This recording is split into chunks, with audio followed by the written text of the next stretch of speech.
3월 8일이 국민의힘 전대인데 네. 2월 전국에 또 휘젓고 다닐 분이 또 하나 또 이 네. 여권 쪽에서 나타났습니다. 네. 이준석 전 네. 대표입니다. 네.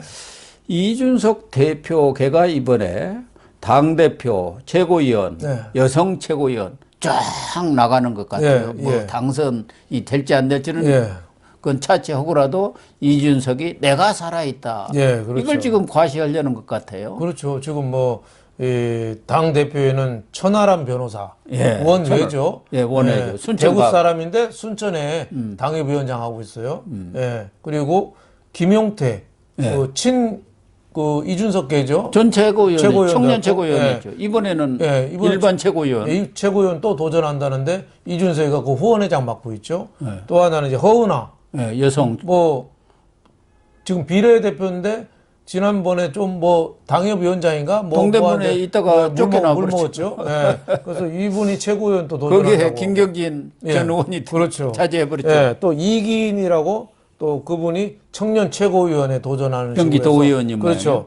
이준석은 뭐 지금 자맹하고 있지만 이준석의 대리인이 대리로 좀 뛰겠다 이렇게 나서는 건데 저는 뭐 결선 투표 가서 뭐 이분들의 영향력이 당 대표한테 조금 미칠 수는 있겠지만은 결국은 당원들이 100% 하기 때문에 당심이 저는 뭉치기 때문에 이준석은 저는 찻잔 속에 태풍이 그치지 않겠느냐 저는 그렇게 봅니다. 예. 야, 이 사람들은 뭐 찻잔 속 태풍인데 이준석의 입장에서는 네. 만약에 예. 이 당 대표든 최고위든 한 사람 정도가 네. 들어가면은 네. 얼마든지 쥐고 흔들 수 있다. 그렇죠. 그렇게 보는 것 아니겠습니까? 그런데 뭐 당선 가능성은 거의 없는 것 같고 그러나 이준석으로서는 자기가 살아있다. 네. 그걸 지금 그렇죠. 과시하려는 거 아니겠습니까? 그렇죠. 죽지 않았다. 네. 또 자기 표가 있지 않습니까? 네. 어쨌든 지지 세력이 일정 부분 당내에 있고 네. 당 대표 할 때 네. 당원 배가 운동인가 뭐 네. 당원 가입하기 그렇죠. 좋은 날 해갖고 네. 이제 젊은 층들이 꽤 들어와 있기 때문에 네. 그 사람들한테 영향을 미쳐가지고 당 대표 선출에도 뭔가 좀 캐스팅 보드를 지었으면 하는 그렇죠. 생각 아니겠습니까? 그렇죠. 뭐 당원이 책임 당원이 과거에 한 30만 안팎했는데 지금 83만 명이 됐거든요. 네. 그 중에서 20대, 30대가 한 30%가 된대요. 그리고 또 이준석 지지하는 사람이 83만 중에서 한 10만 명 정도는 된답니다. 네. 그러니까 적은 편은 아니죠. 적은 편은 아닌데 이준석이가 영향력을 행사하는 순간 또 당이 또 분란에 빠지거든요. 그래서 또 국민의힘 당원들이 얼마나 훌륭한 사람이에요. 국민의힘에 인재가 없으니까 윤석열이라는 사람을 옹립해가지고 대통령을 만드는 사람이 국민의힘 당원들입니다.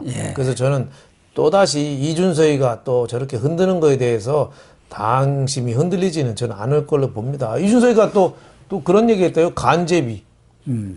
또 하고제비. 이렇게 써놨대요. 아, 그래요? 간제비가 뭐냐면 뜻만 들이면서 간만 보는 사람. 안철수 얘기죠. 아니, 안철수 이준석 연대설이 나오더니 아예 그냥 둘이는 연대설 연대를 할 수가 없는 거예요. 구조적으로 같은 그 노원 지구에 있으면서 서로 아주 사이가 나쁩니다. 앙숙이 돼버렸죠. 앙숙. 그리고 또 하고제비도 해놨어요. 하고제비는 무슨 말이냐면 무슨 일이든지 하려고 덤비는 사람 하고제비. 예. 간제비 하고제비가 다르거든요. 하고제비는 저 김기현 의원을 겨냥한 것 같아요. 예, 그러겠죠. 간제비 하고제비 다 조기에 정리하고 선거는 차악이 아니라 최선을 뽑아야 된다. 그러니까 그래서 천하람 뽑아달라는 얘기죠. 거기에 또 박지원이 예. 이런 데까지도 또 네. 숟가락을 얹고 나서 가지고 내가 국민의힘 당원이면 나는 천하람을 찍겠다 또 이러고 나섰어요. 그걸 또 언론에서 네. 또 그냥 탁 또 보도를 했더라고요. 저도 뭐 천하람 이란 변호사를 좋아합니다. 뭐 대구 사람이고 순천에 가서 깃대를 뽑았다. 불모지에 가서 용기는 좀 가상하지만 정치인들은 줄을 잘 서야 되거든요. 아무리 훌륭하다고 줄을 잘 서야 되는데 이준석 줄은 좀 아닌 것 같아요. 그런 것 같습니다. 윤석열 정부의 성공으로 해서 줄 서는 게 좋지. 물론 뭐 줄 서는 건 뭐 개인의 자유죠. 예. 하다못해 택시 타는 것도 줄 잘 서야지 택시가 앞에 서잖아요. 예. 이준석도 네. 원래는 유승민 줄인데 이번에는 그 줄 안 쓰니까 유승민이가 나갈 길이 없지 않습니까? 그렇죠. 뭐 도와주는 사람이 있고 자기 새가 있어야 돼. 결국은 출마 불출마를 선언한 그렇죠. 거 아닙니까? 그렇죠. 거기 국회의원 누구예요? 군 출신 신 뭐죠? 신원식. 예, 신원식도 유승민 거기 아니야. 유승민이가 비례대표 준 거 아닙니까? 그렇죠. 그러니까 줄하고 정치인은 줄을 너무 자주 바꿔도 안 되지만 아니다 싶으면 줄을 바꿔야죠. 그렇죠. 예, 보스가 우둔하면은 그 보스랑 같이 하면서 정치 생명을 다할 수는 없는 거 아니에요. 예. 네. 또 하나는 자기 세력들을 이번 전당대회에 출마시켜서 자기도 그거 지원한다고 이렇게 휘젓고 다닐 것 같고 네. 그동안 책을 내내 만에 하더니 곧 나오는 모양이죠. 네. 거부할 수 없는 미래. 네. 뭐 해갖고 정당 혁신, 선거 승리 방안 뭐 이런 것들을 담았다고 하는데 이걸 들고 또 전국에 돌아다니는 모양이에요. 지지자들 만난다고. 전에도 전국 그 투어를 했잖아요. 거기다가 뭐 영호남 학생들을 상대로 해서 교육 봉사도 하겠다. 아직은 자기 정치적 공간이 없기 때문에 야학하는 심정으로 이렇게 또 청년들을 만나겠다 해가지고 아무튼 봄이 되면서 기지개를 켜겠다 그 얘기 아닙니까? 그렇죠. 뭐 아직 30대고 뭐 앞날이 창창하잖아요. 그래서 뭐 더 뛰어야 되긴 한데 사람이 좀 바뀌어야 되거든요. 지금은 사람이 너무 모질어요. 그리고 상대방에 대해서 너무 이 관용이라든지 좀 여유로운 태도라든지 이게 없이 개인 감정으로 너무 그냥 매도하고 이런 좀 정치 DNA랑은 좀 안 맞죠.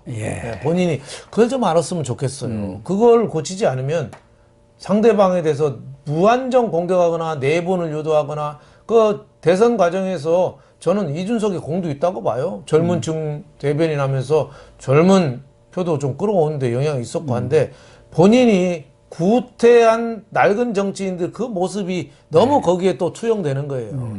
거기에 대한 좀 반성이나 좀 절제나 회개가 없으면은 다시 정치 재개는 좀 바람직하지 않다.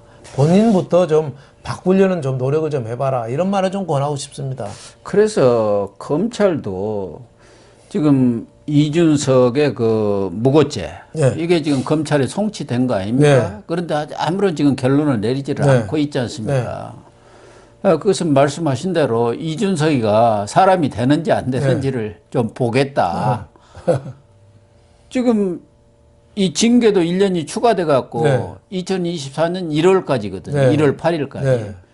그러니까 내년 총선에 이 국민의힘 후보로 나갈지 아니면 못 나갈지도 이준석이가 앞으로 한 1년간 어떻게 행동하느냐에 따라서 지금 정하겠다 그런 뜻 아니겠습니까? 그렇죠. 지금 뭐 노원병인가요? 거기 나간다 해서 당선될 가능성도 그렇게 높지는 않아요. 거기는 워낙 야세가 강하기 때문에 거기서 뭐 안철수라든가 노회찬 뭐 이런 사람들이 주로 당선이 됐었는데 과연 지금 이준석이 국민의힘을 후보로 나가도 될까 말까인데 만약에 국민의힘에서 아웃시켜버리고 무소속으로 넘어 설 자리가 없죠. 설 자리가 없죠. 그래서 이준석 자체도 뭐 보수의 저는 소중한 자산이라고 봐요. 그럴 바에는 저는 본인이 좀 삶의 태도나 자세를 좀 바꿀 필요가 있지 않느냐. 그게 나는 내 색대로 살 거야 하면은 저는 정치 말고 다른 걸 좀 찾아보라고 권하고 싶어요. 평생 저렇게 건달되거든요. 뭐 제 아들 뻘 돼서 하는 말이에요. 제 아들이 이준석이 저렇다면은 너 은퇴하라 그럴 것 같아요. 딴 거 해라. 삶에 보람찬 일이 많다. 뭐 가상화폐 거기 투자해갖고 돈 좀 벌었다는데 다른 그런 거 잘하면 되잖아요. 다른 거 뭐 벤처라든지 뭐 다른 거에서 성공해서 그 발판으로 나중에 나이 들어서 정치해도 되는 거예요. 그래서 이준석이가 지금 좀 용트림을 할 생각인 모양인 것 같은데 아무튼 이준석의 또 지지세도 일정 부분 있는 것이 사실이고 보면은 이 전당대회가 자칫하다가는 또 분열의 전당대회가 되지 않을까 하는 우려도 있습니다. 그럴 가능성도 있죠. 이준석이 또 본인도 말씀하신 대로 좀 자숙하고 겸허한 태도 이런 것들을 가지면서 2024년 총선에 대비를 해야 하는데 지금 뭐 징계도 그대로 있는 상황이고 예. 무고죄 네. 이 부분도 사실은 성 접대를 했다는 것은 인정을 했기 때문에 검찰로 경찰이 송치를 한 거 아니겠습니까? 네. 그것은 이제 공소시효가 지나서 공소권 없으므로 네. 성접대 이 문제는 했지만 네.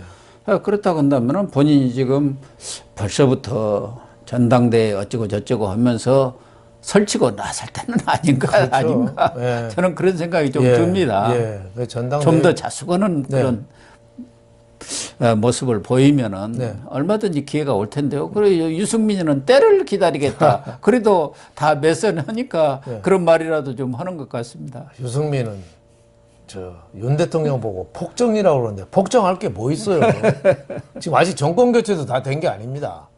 장관 자리도 문재인 정권 때 교체는 있고 무슨 국영기업들 다 지금 문재인 때 임명하고 있고 뭐 언론부터 지금 정권 교체 반도 안 된 것 같은데 그걸 폭정이라고 하여튼 참 유승민이란 사람이 참 인격의 폭이 그 정도밖에 안 되나 싶어요. 예. 오직 했으면 불출마를 했겠습니까? 사람이 있어야 출마를 하면은 전국적인 조직도 만들어야 하고 그렇죠. 돈도 있어야 하고 뭐 여러 가지가 있어야 하는데 도와주겠다는 사람이 없잖아요. 이준석까지도 딱 등 돌려버리네. 그러니까 본인으로서는 선택의 여지가 없는 것이죠. 예, 때를 기다리는 게 아니라 그냥 은퇴하면 좋죠. 네. 예,